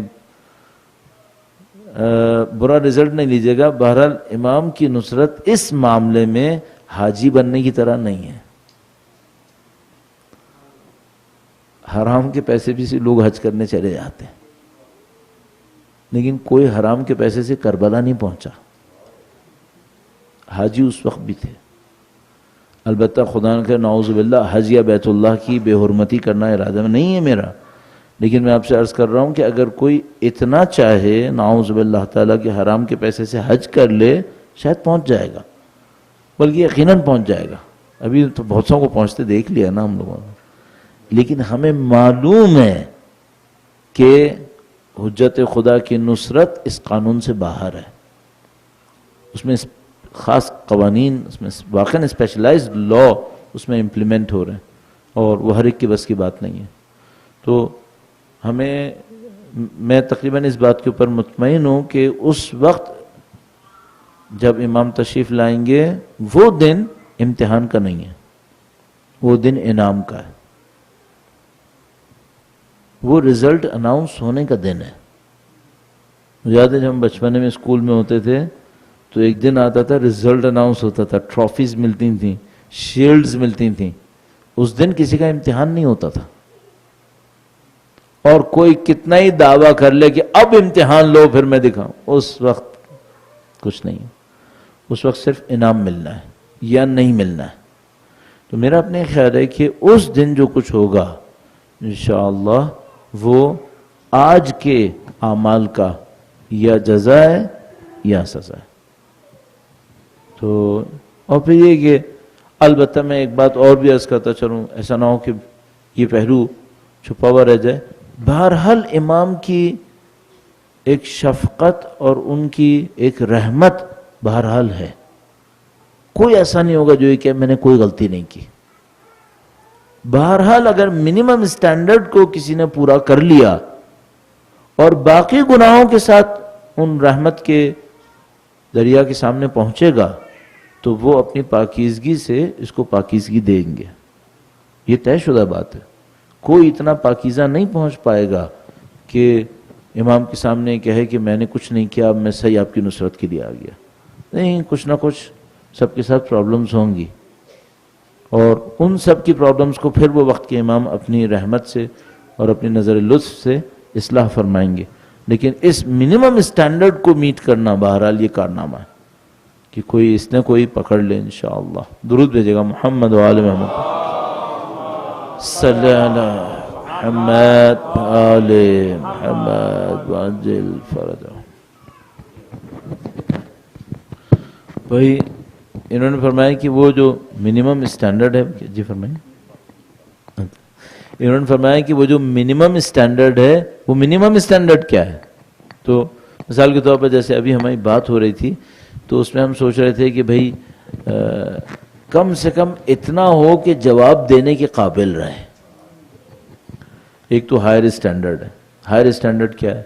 وہ یہ کہ باپ جو گیا تو اس نے اپنی زندگی وقف کر دی اس بات کے اوپر کہ باپ واپس کیسے آئے گا. اپنی زندگی وقف کر دی بھائی بہن ماں کے اوپر، باقی لوگوں کے اوپر. اپنے آپ کو ختم کر دیا، ان کو زندہ رکھا. تو چلو یہ بڑی بات ہوئی. باپ آئے گا تو کتنا خوش ہوگا. مثلا باپ سے کہے آپ تھے تو یہ کرتے تھے، میں نے آپ کے پیچھے یہ کیا. چلو یہ بڑی بات ہو گئی. یہ تو ہائر اسٹینڈرڈ ہو گیا. لیکن منیمم کیا ہوگا؟ منیمم اتنا ہوگا کہ بھائی کم سے کم منہ نہ چھپانا پڑے. کوئی عذر ہی صحیح، معقول عذر پیش کرو. کچھ تھوڑا بہت کام بھی کر لو اور باقی عذر دے دینا. تو بخشنے والے خدا کے نمائندے ہیں، کوتاہیوں کو بخش دیں گے، لیکن کم سے کم کچھ تو ہو دامن میں کہ پھر پیش کیا جا سکے بھئی یہ کیا. تو منیمم میں یہ کر لے انسان تاکہ انشاءاللہ سرخرو ہو سکے انشاءاللہ تعالی. ہم لوگ کوانٹیٹیو نہیں کر سکتے، 1 2 3 4 ظاہر نہیں بیان کر سکتے. اتنا ہو کہ میں مطمئن ہو جاؤں کہ میں اپنے امام کے سامنے کم سے کم جواب دے سکوں گا کہ مولا میں کوشش کر رہا تھا. یہ جو آخری حربہ میں نے آپ کی خدمت میں عرض کیا، مثلا دنیا میں کتنے غریب ہیں؟ کاؤنٹ لیس. اس وقت تو لگتا ہے کاؤنٹ لیس. میں سب کی غربت دور نہیں کر پاؤں گا. البتہ میری مطلب غربت صرف پیسے کی نہیں ہے. غربت پیسے کی بھی ہوتی ہے، غربت تعلیم کی بھی ہوتی ہے، غربت عزت کی بھی ہوتی ہے، غربت جذبات کی بھی ہوتی ہے. کوئی کسی کا سمجھنے والا نہیں ہے. تو مثلا میں کیا کر سکتا ہوں؟ ٹھیک ہے میں یہ سب نہیں کر سکتا، سب کی غربتوں کو دور کروں، لیکن میں اتنا کر سکتا ہوں جتنا میں کر سکتا تھا اتنا میں نے کوشش کر لی. اس کے اوپر مجھے جواب دینا، اور یہ میری ایک آنیسٹ ایفرٹ ہوگی جو انشاءاللہ امام کے حضور جواب دینے کے قابل بنائے گی مجھے انشاءاللہ. درود بھیجے گا محمد و آل محمد صلی اللہ محمد و آل محمد. جی آقا جی، جیسے آپ نے فرمایا کہ پورے اس بیک گراؤنڈ میں باپ قید میں ہے، اس کو مطلب کہ جیسے بھی اپنے کو یہاں تو بیٹے کو، باپ تو قید میں، بیٹے کو زندگی کا مسئلہ بنا ہوا، جیسے پاکستان کے حالات ہیں. ان سب کو دیکھتے ہوئے میں اپنی مثال لیتا ہوں کہ میں نے اپنے بیٹے کو وہاں سے نکال دیا، یہاں لے آیا، بزدلی کا مظاہرہ کیا، کچھ بھی ہے، مگر میری آنے والی نسلیں مجھے نہیں دکھ رہی کہ وہ اس گھرانے کے ساتھ اٹیچ رہیں گی جیسی تعلیم ہے، جیسا ماحول ہے. تو اس بیٹے کو اب کیا کرنا چاہیے جس کو زندگی کا سوال ہے وہاں پہ کہ میں مر جاؤں یہاں کھڑا ہو کے باپ کے انتظار میں، صحیح ہے، یا وہاں سے باپ یہاں اپنا اس کی مجھے ایک کمزور انسان کی حیثیت سے آپ نے کہا تقریر نہیں کرنی، مگر میں یہی دکھا کہ اگر میں زندہ رہوں گا تو کچھ باپ کے لیے کر سکوں گا، صحیح زندہ ہی نہ رہا تو باپ کے لیے کیا کروں گا. صحیح ہے. میں اس کو جواب دینے کی کوشش کرتا ہوں، اور میں ہمیشہ کوشش کر رہا ہوتا ہوں، البتہ کبھی کامیاب ہوں گا کبھی ناکام ہوں گا، کہ بلا وجہ میں جواب مت دوں. جواب وہی دوں جو مجھے سمجھ میں آتا ہے. مجھے بھی باہر کہیں نہ کہیں جواب دینا ہوگا کہ بھئی آپ نے کیوں جواب دیا یہ، ٹھیک ہے. تو مثلا جیسے انہوں نے پورے خلوص سے ایک سوال پوچھا ہے کہ بھئی بیٹا تو وہ کام آئے گا جو بچے گا. یہاں پہ مجھے چند جواب سمجھ میں آتے ہیں. پہلی بات تو یہ کہ شاید میں مر کے زیادہ کام آ جاؤں. ہم میں سے بعض ایسے ہیں جو مر کے زیادہ کام آئیں گے. اللہ شاہد ہے، میں نے اپنے لیے کیلکولیشن کی ہے، اور مجھے لگتا ہے کہ اگر میں شہید ہو گیا تو میں آپ کے زیادہ کام آؤں گا. اس خاطر میں پاکستان میں رکوں گا، میں نہیں جاؤں گا. میں نے بہت کیلکولیشن کی ہے. ظاہر زندگی اور موت کے لیے تو ان سے زیادہ سیریس کوئی کوشچن ہو نہیں سکتا. تو میں نے اس کے اوپر بہت سوال کیا اپنے آپ سے کہ بھائی میں اگر جاؤں یہاں سے اور نہ مروں اور یہاں رک جاؤں اور مر جاؤں تو ان دونوں میں سے کس کا زیادہ فائدہ ہوگا؟ تو مجھے بار بار یہ سمجھ میں آیا کہ میں رک جاؤں اور مر جاؤں ان کی زیادہ کام آؤں گا. تو پہلی بات تو یہ کہ میں اس پہ متفق نہیں ہوں. البتہ ان کا یہ پاسبل اعتراض صحیح ہوگا کہ بھائی ہر کسی کے ساتھ ایسا نہیں ہوگا، کچھ کے وہاں پر مرنے سے اتنا فائدہ نہیں ہوگا، کچھ کے مرنے سے فائدہ ہوگا.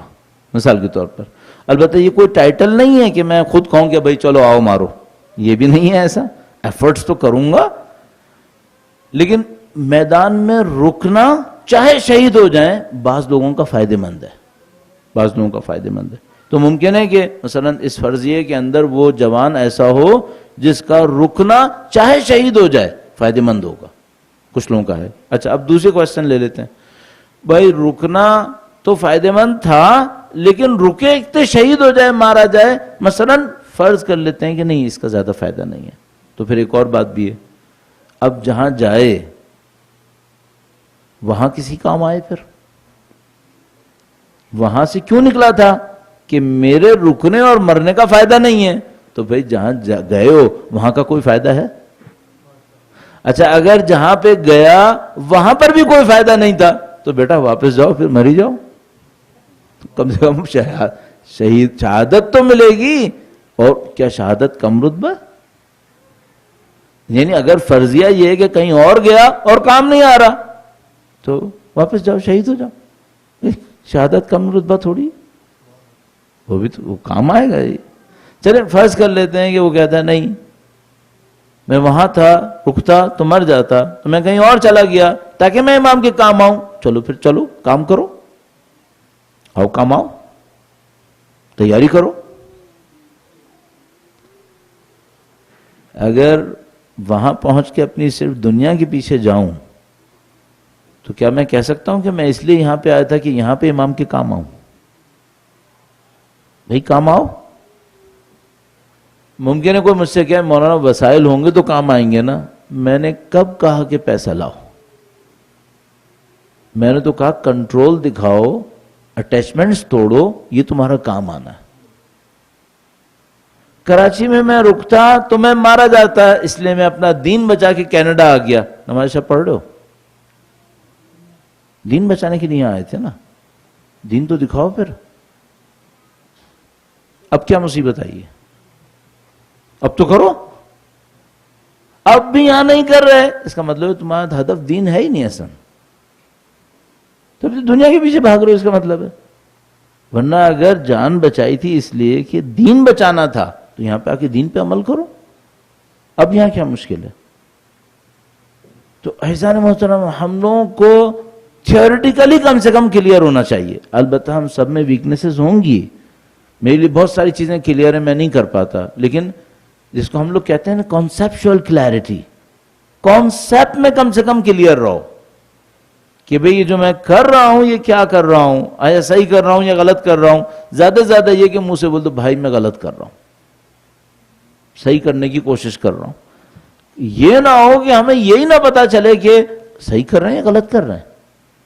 یہ تو ہمیں پتا ہونا چاہیے. تو میں آپ کی خدمت میں بالکل واضح عرض کر رہا ہوں، اگر کوئی اس وجہ سے وہاں سے نکلا تھا کہ میری جان خطرے میں تھی، میں وہاں پہ رہتا، نہ دین کے کام آتا نہ دنیا کے کام آتا، میں اس لیے یہاں پر آیا ہوں، تو میں اس کو کہوں گا بھائی یہاں تو کم سے کم دین پہ عمل کر لو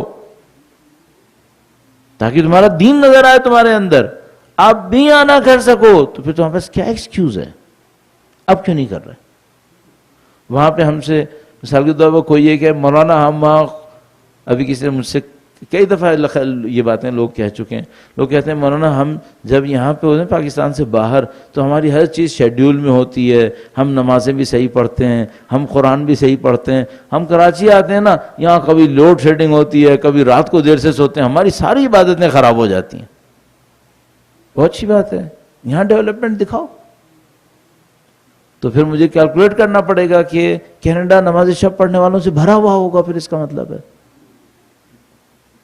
لیکن آپٹیمزم کے لیے اچھا ہے، پریکٹیکلی نظر نہیں آ رہا ایسا. تو امپروو کرو بھائی، اللہ نے موقع دیا ہے. کم سے کم اس فیلڈ میں امپروو کر لو. اچھا اس میں تو کوئی پیسہ بھی نہیں چاہیے, اس میں کیا چاہیے, اس میں کنٹرول چاہیے, اس میں کنٹرول دکھاؤ. تو البتہ میں نے 2-3 دفعہ چونکہ نماز شب کہا تو کوئی یہ نہ کہے کہ بھئی نماز شب میں کوئی دین تھوڑی گھسا ہوا ہے, سارا کا سارا ٹھیک ہے, نماز شب ایک حصہ ہے, ہاں بالکل بات صحیح ہے, کیریکٹر بہت امپورٹنٹ ہے, آپ کی اپنی ڈیولپمنٹ کے لیے پلاننگ بہت امپورٹنٹ ہے, اور اس میں کچھ چیزیں جو ہیں وہ عبادات بھی اپنا بہرحال کردار انجام دے رہی ہوتی ہیں, تو یہ سب مل کر ایک اپروچ کے ساتھ انسان آگے جا رہا ہوتا ہے. تو عزیزان محترم تھوڑا سا اپنے آپ کو, آپ پہلے سے کلیئر ہیں لیکن تھوڑا سا اور کلیئر کریں اپنے آپ کو کہ بھئی آپ کا آبجیکٹیو کیا ہے.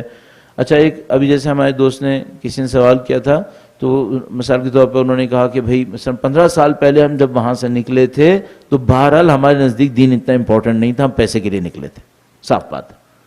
چلو ٹھیک ہے, کسی بھی کام سے نکلے تھے, اب تو خدا نے عقل دی ہے نا. میں نہیں کہہ رہا فوراً اٹھو واپس جاؤ, میں کب کہہ رہا ہوں بلا میں لوگوں کی طبیعت خراب ہونے لگی, میں کہہ رہا ہوں پلاننگ کرو. یہاں پہ رہنا ہے نا, اللہ کے بندے بن کے رہو, کسی بھی زمین پہ رہو, اپنی ذمہ داریوں کو انجام دیتے بھی رہو. ممکن ہے میں پاکستان میں رہ رہا ہوں, کوئی ذمہ داری انجام نہ دوں, کیا فائدہ. دوسرے ملک میں رہو, دوسرے ملک میں رہو, ذمہ داریوں کو انجام دو. کون سی ذمہ داری؟ بھائی تزکیہ نفس تو مشترکہ ذمہ داری ہے, اسے انجام دو. انسانیت کی خدمت یہ تو مشترکہ ذمہ داری ہے. اہل بیت کے چاہنے والوں کی خدمت جتنی ممکن ہے آپ کے لیے وہ تو ذمہ داری. اب جیسے ہم لوگ کہتے ہیں ممکن ہے, وہ کہتے ہیں $10 دیے تھے نا. بندگان خدا, آپ کے پیسے سے زیادہ آپ کی صلاحیت شاید چاہیے ہو, آپ کی ایکسپرٹیز کی شاید زیادہ ضرورت ہو. میں اس کو بہت دفعہ کہہ چکا ہوں, باتیں تکرار نہیں کرنا چاہتا ہوں. وقت امپورٹنٹ ہے, اسکلز امپورٹنٹ ہے, ایکسپرٹیز امپورٹنٹ ہے. ایک ڈاکٹر پاکستان میں میرے پاس آیا, کہنے لگا مولانا میں 25,000 روپے دوں گا, آپ غریب علاقے میں کوئی کلینک کھولیں. میں نے اس سے کہا میں تم کو 50,000 دوں گا, تم اس کلینک میں بیٹھ جاؤ. مجھے کہاں 25,000 روپے دے کے بتا رہے ہو, تو میں تم کو 50,000 روپے دوں گا, جا کے کلینک میں بیٹھو. دوسرے کو جو تم 25,000 روپے میں دلوا رہے ہو خود کر کے دکھاؤ, تمہاری ایکسپرٹیز چاہیے. تو پلاننگ کرو, کم سے کم زکوٰۃ ہی نکالو. ایکسپرٹیز کی زکوٰۃ ہوتی ہے, علم کی زکوٰۃ ہوتی ہے, روایت میں لکھا ہے علم کی زکوٰۃ ہی ہوتی ہے, علم دو. تو بھائی ایکسپرٹیز کی بھی تو کوئی زکوٰۃ ہوگی, وہ زکوٰۃ نکالو. اور تو محنت کرنی پڑے گی. عزیزان محترم ایک بات مجھے اچھی طرح سمجھ میں آتی ہے, حجت خدا کی نصرت آسان کام نہیں ہوگا. آسان ہوتا نا تو کربلا نہیں ہوتی, پھر یہ کام مشکل ہوگا, یہ کوئی آسان کام نہیں ہوگا. تو آپ اور میں مل کر جد و جہد کریں گے اور جتنا ہو سکتا ہے کرتے رہیں گے. باقی ان کے لطف و کرم سے دعا کریں گے تو انشاءاللہ پروردگار عالم اس کام کو ہمارے لیے آسان کر دے گا انشاءاللہ تعالی. وقت کے امام کے سامنے ایک بار پھر تجدید عہد کے لیے توفیقات کو طلب کرنے کے لیے درود بھیجیں. محمد و آل محمد صلی علی محمد. جی آقا, شذ شہداء سے منسوب روایات میں ایک روایت میں آتا ہے کہ آپ نے اس ایسے شخص کی ہیلپ قبول نہیں کی, نصرت قبول نہیں کی جس کے اوپر کوئی قرض تھا یا ڈیٹ تھا. آیا اس سے مراد فقط دنیاوی قرض ہے یا کسی کو روحانی پہلو بھی ہیں؟ اور اس سے متصل میرا سوال یہ ہے کہ امام وقت کی نصرت کے حوالے سے اس سے کیا مواصلت ہے؟ ہاں, اس میں یہ ہوتا ہے کہ جیسے مثال کے طور پر اگر اس کو بہت سادہ طور پہ دیکھا جائے تو یہ ہوگا کہ میں نے کچھ قرض لیا ہوا ہے, اور چونکہ میں نے قرض لیا ہوا ہے میں امام کی نصرت کے قابل نہیں ہوں جب تک کہ وہ قرض نہیں اترے گا. الحمدللہ سب نے مارٹگیج لیا ہوا ہے, 25 سال تک تو آپ فارغ ہو گئے. صحیح ہے. اچھا آپ خود بتائیں, آپ کا دل کہتا ہے کہ یہ بات صحیح ہے؟ نہیں. کیوں؟ مثلاً ایک آدمی اتنا ڈیسپریٹ تھا بیچارہ کہ اگر قرض نہ لیتا تو مر جاتا. اس نے 10-20 درہم مثال کے طور پر قرض لے لیا کہ بھائی اپنی جان چھوڑاؤں میں کس طریقے سے, ورنہ میں مر جاؤں گا. اس کے سر پہ کوئی قرض ہے, یہ وہی ہے جو ہم مارٹگیج میں لیتے ہیں. نہیں، اس کا اس سے کیا تعلق ہے؟ دنیا کا شاید ہی کوئی بزنس مین ہوگا جس نے قرض نہ لیا ہو. سارے دنیا کے بزنس مین نصرت امام سے فارغ ہو گئے. ہم سب کو معلوم ہے کہ یہ مطلب نہیں ہے. اچھا اس کا پھر کیا سوچیں ہم؟ کہیں بھائی وہ قرض کوئی اور قرض ہوگا کہ اس نے کسی خاص حالت میں لیا ہوگا. یہ جو ہم لوگ قرض لیتے ہیں اپنی زندگی کے ایکسپینشن کے لیے یا اپنی کچھ فیسلٹیز کو بڑھانے کے لیے، جس کو اگر بوجھ شرعی ذمہ داری کے راستے میں بوجھ بن رہا ہو تو کبھی بھی چکا سکتے ہیں. ہم بیچ دو، ختم ہو گیا معاملہ، تو چک جائے گا. مثلا میں نے ایک گاڑی لی ہے، لون کے اوپر لی ہے، 50% باقی ہے، 50% پے کر چکا ہوں، ڈیسپریٹ کنڈیشن میں امام کی نصرت کے لیے جانا ہے، کیا کروں؟ بیچ دو، معاملہ ختم. لاس پہ جائے گا نا، زیادہ زیادہ یہ ہوگا.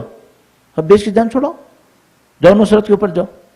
اس کا اس سے کوئی تعلق نہیں بنے گا. ایک مسئلہ. دوسرا مسئلہ کیا ہوتا ہے، روایات جب ہمارے پاس نقل قول ہو رہی ہوتی ہیں تو بہت ساری ڈیٹیلز کو ختم کر دیتی ہیں. مثلا یہ آدمی تھا، اس نے کہا میں آپ کی نصرت کے لیے آیا ہوں اور میرے اوپر کچھ قرضہ بھی ہے، مجھے وہ انجام بھی دینا ہے، مجھے یہ بھی کرنا ہے، مجھے وہ بھی کرنا ہے. امام کیا کہیں گے؟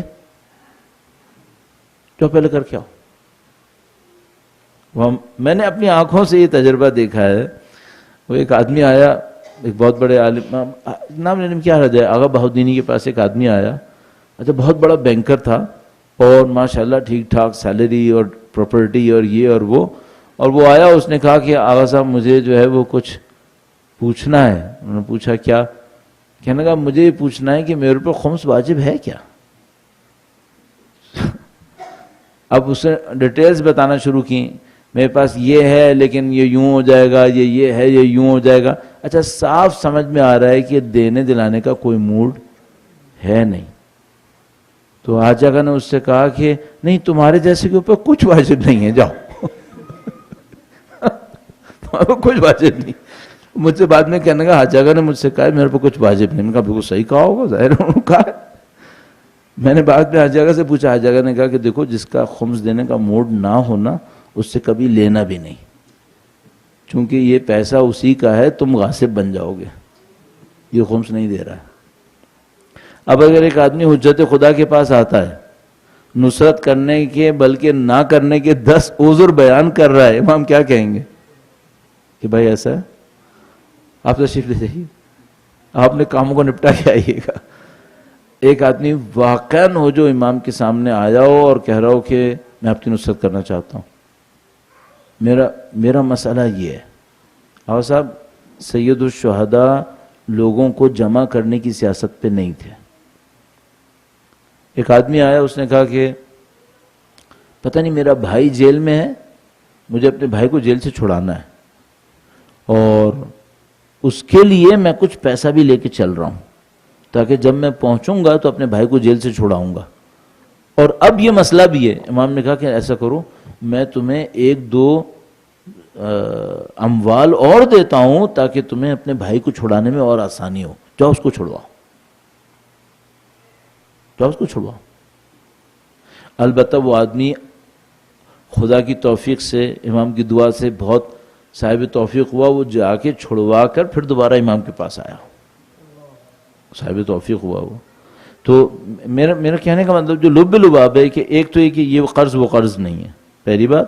اور دوسری بات یہ کہ روایت میں بہت ساری ڈیٹیلز ہوتی ہیں جو بعض اوقات اومٹ ہو جاتی ہیں. ممکن ہے کہ اس آدمی نے کوئی ایسا لب و لہجہ استعمال کیا ہو جس کی وجہ سے امام نے اس سے کہا ہو کہ بھئی تم پہلے اس کام کو انجام دے کے آؤ. لیکن اگر بالکل کنکریٹ ٹرمز کے اندر سوچیں، ایک آدمی ہے جس کے اوپر بہرحال کوئی ڈیسپریٹ کوئی قرضہ اس کے اوپر ہے اور اب اس قرضے کے بوجھ کو لے کے وہ مرنے والا ہے اور ورثہ میں بھی کوئی نہیں ہے جو اس کے قرض کو انجام دے اور مومنوں میں بھی کوئی اس کا قرض کا بوجھ اٹھانے والا نہیں ہے، تو پھر اس کے اوپر کیا ذمہ داری ہے؟ تو ہم کہیں گے نہیں، پہلی ذمہ داری ہے کہ قرض کو انجام دے. لیکن میں نے عرض کیا کہ اس کی کنڈیشنز جو ہیں وہ بالکل ڈیفرنٹ ہیں اس سے کہ جو ہم لوگ سوچ رہے ہیں اپنے ذہن میں. درود بھیجے گا محمد و آل محمد پر. صلی علی محمد محمد وعجل فرجہ.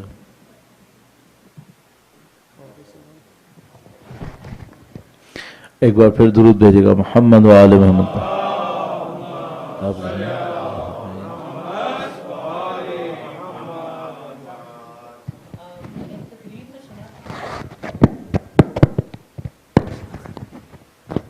میں نے ایک تقریر میں سنا تھا، گفتگو ہو رہی تھی، تو اس میں مولانا صاحب یہ کہتے ہیں کہ ایک آدمی ہے جو نماز بھی پڑھتا ہے، روزہ بھی رکھتا ہے، زکوٰۃ بھی دیتا ہے، سب کچھ، لیکن ساتھ میں وہ گناہ بھی ساتھ ساتھ کر رہا ہے، صحیح، گانے بھی سنتا ہے، جھوٹ بھی بولتا ہے، سب کچھ، شراب بھی پیتا ہے۔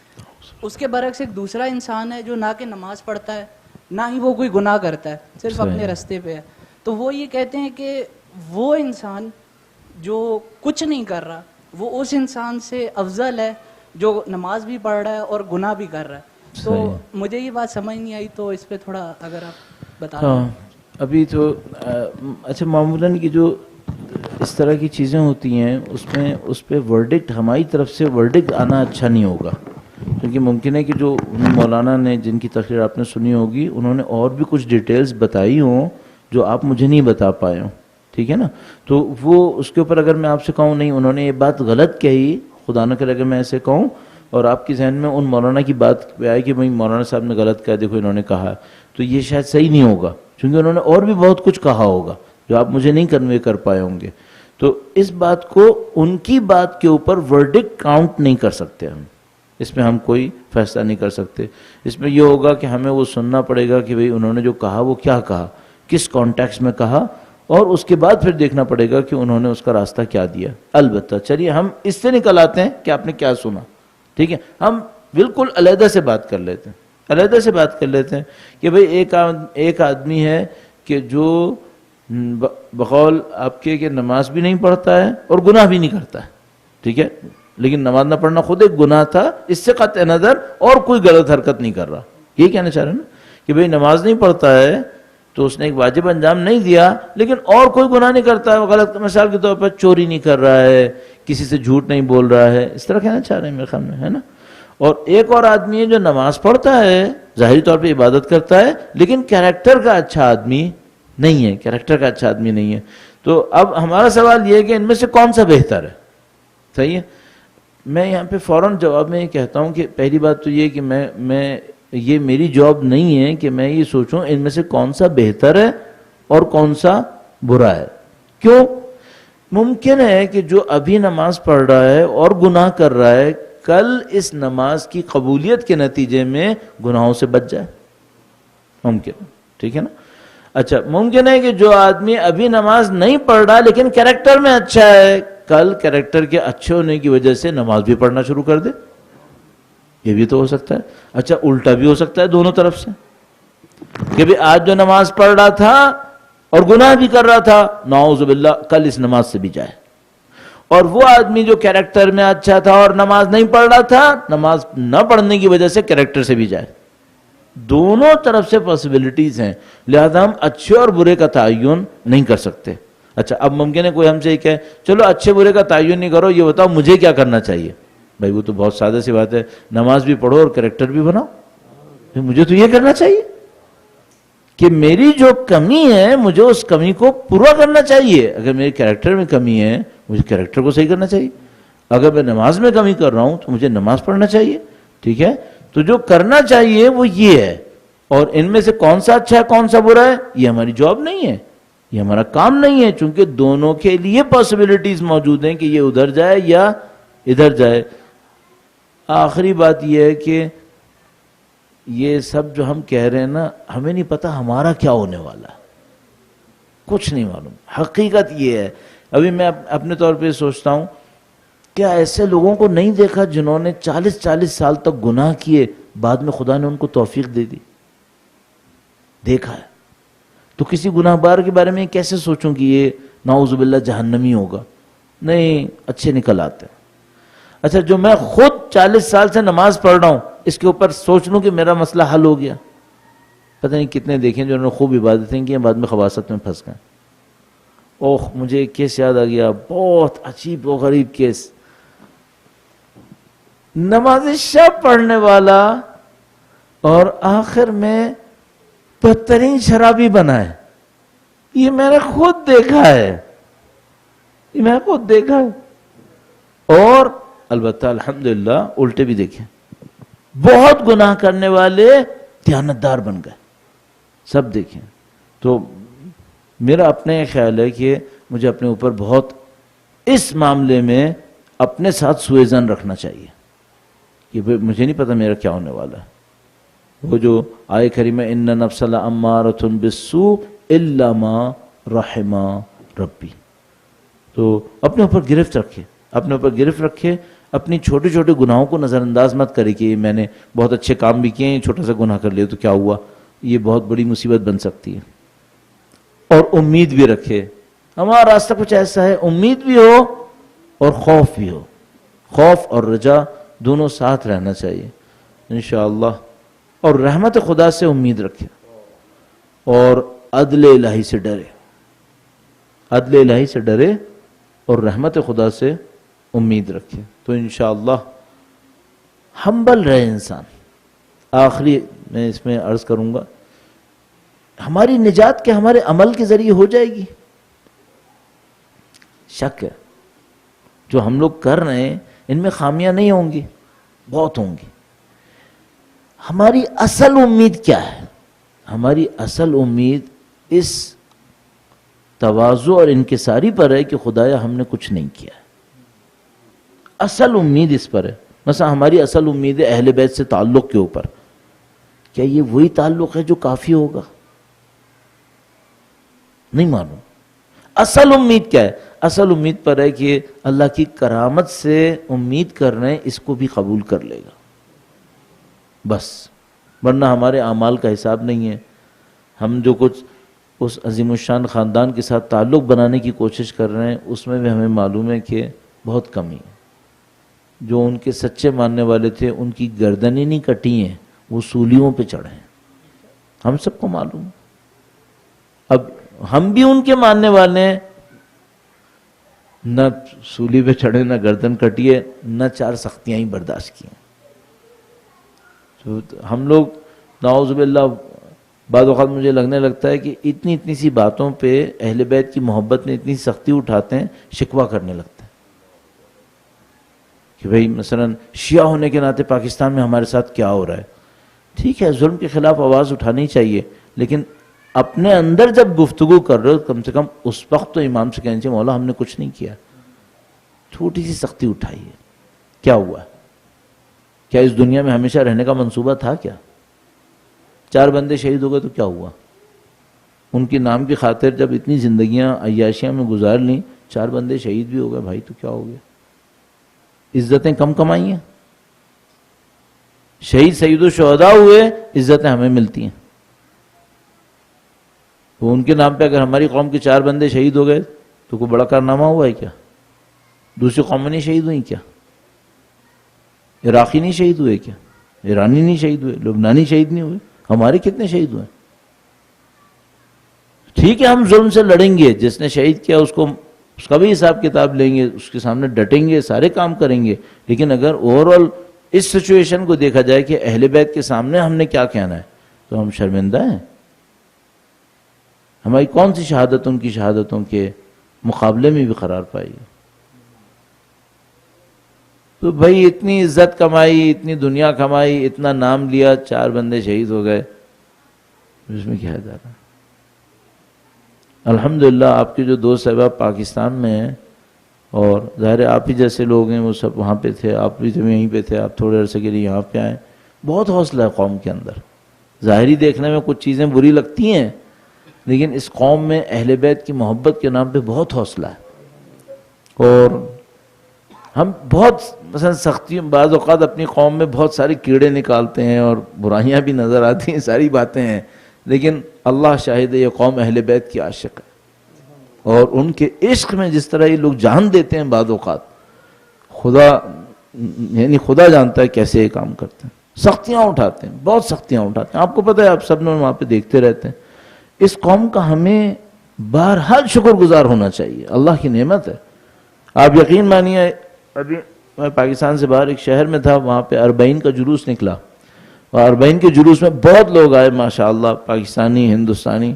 تو ایک ایرانی عالم بھی وہیں پہ کھڑے تھے، جوان، تو ہمارے سمجھ لیں ہمارے جونیئر. تو میں نے اس سے پوچھا کہ بھائی ماشاءاللہ یہاں بہت ایرانی ہیں، تو 40 میں تمہارے ایرانی کتنے آئے؟ تو بیچارہ چڑھ کے کہنے لگا میری قوم کے 6 بندے آدمی. پھر خود یعنی بس سمجھ لیجیے جیسے ہم لوگ کیا عرف عام میں کہتے ہیں لعنت ان سب کے اوپر، 6 بندے آئے ٹوٹل، اس طرح بیچارہ بول رہا تھا. تو میں اپنے اندر فخر احساس کر رہا تھا، یاد وہ ہماری قوم ماشاءاللہ مولا کے نام پہ جان دیتی ہے، کچھ بھی ہے اتنا تو کر لیتی ہے، تو شکر گزار ہونا چاہیے ہمیں. یہ قوم قابل قدر قوم ہے ماشاءاللہ. اس میں کچھ کمی ہے، خامی ہے، نقص ہے، عیب ہے، آہستہ آہستہ کوشش کرتے رہیں گے، دور ہوگی. اپنی صلاحیتوں سے آپ جو ہم یہاں تشریف فرمائیں، آپ بھی کام آئیے تو ماشاءاللہ اس کے نقص و عیب بھی دور ہو جائیں گے انشاءاللہ. اور ابھی بھی بالآخر مقابلہ تو بہت سخت کیا ہے، جو میں بار بار یہ اس کو آپ کی خدمت میں عرض کروں گی، آخر 30-35 سال جو پاکستانی قوم نے گزارے ہیں یہ بہت سخت مقابلہ تھا. بحمدللہ رب العالمین سرخرو ہوئے ہیں الحمدللہ، اور اپنے کام کو انجام دیا ہے. اللہ اور توفیق نصیب فرمائے گا انشاءاللہ. خدا سے دعا کر سکتے ہیں انشاءاللہ تعالی.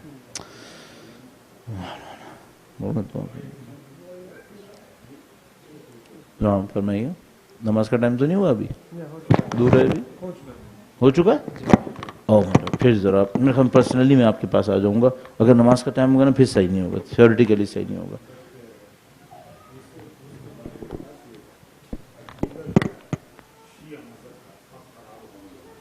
ہاں بردر، میں ایسا کر رہا ہوں کہ جو فضا ہے نا، یہ ممکن ہے آپ کے سوال کے جواب نہ دینے کی وجہ سے خراب ہو جائے، تو یہ فضا اس وقت اچھی ہے، اس پہ رک جاتے ہیں، میں آپ کی بات سن لوں گا. ٹھیک ہے؟ وقت کے امام کے حضور ادائے احترام کے لیے، ان شہداء کی شہادتوں کی قبولیت کے لیے، اور قوم کی مزید تعمیر و ترقی کے لیے، جو انشاءاللہ امام کے ظہور کا پیش خیمہ بنے. درود بھیجیں محمد و آل محمد پر.